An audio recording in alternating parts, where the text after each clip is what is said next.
We outsourced some branding, and we got like, I think 30 brands done, and I did 120, and I did it in 3 weeks. So I just could just go bleh. Bleh. I don't know how to, it just fell out of my brain.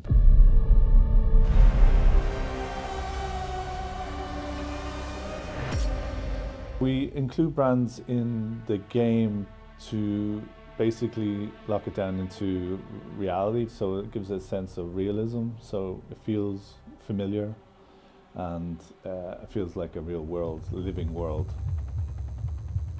We mainly use Google Maps for coming up with ideas. There's this shopping street, for example, near the big square, and it's all the fancy shops like Gucci and Louis Vuitton and all this kind of brands, and even like a car showroom. So basically I was using that as a reference. Oh, we need high-end brands, so then I would try out some, slick fonts and all these kind of things. When you go down into other streets, then I'd be thinking, oh, someone doesn't really care about the design of this building.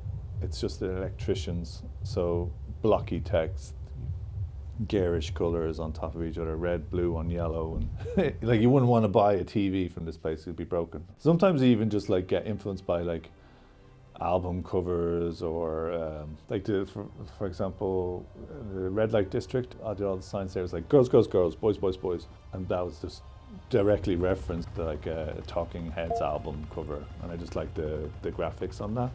Then I did Queen's Bikes, like the band.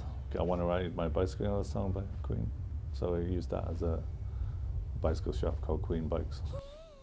Do you know what I mean? It's not really much thought, like it's just silliness. Some posters like that one. In a red light district, it looks like a real cheapy ass night. It doesn't look that slick. I used to write graffiti back when I was 18. I had this tag called Fluke. So Fluke is actually all over the Prague, my tag. And I actually, one of the big ones that I did for my graffiti was my kid, Morgan. I have him as a king baby. You'll see it's a huge mural on the side of a building. He's wearing a biscuit tin for a crown, and then it's just got loads of crown shapes surrounding it, and then my tag, my real tag. We realized we needed even more graffiti, so we decided to contact some actual legit graffiti artists, and we contacted one in particular, which was Bates, and he's based in Malmö, but he's from Copenhagen, but he's been going around painting since the 80s, I think, the late 80s, but he's a legend, and he did 30 pieces for us. He also brought in another guy, and he did a lot of murals for us. So he did like the hospital. There's a cool mural at the hospital, children playing. There's a bunch of other ones. He did some really cool stuff. The newspapers on the ground, I made every newspaper and put the text in and all the photos and all that kind of stuff. No one would even know, because it gets also rezzed down, but at least it looks real because, it comes from a real perspective.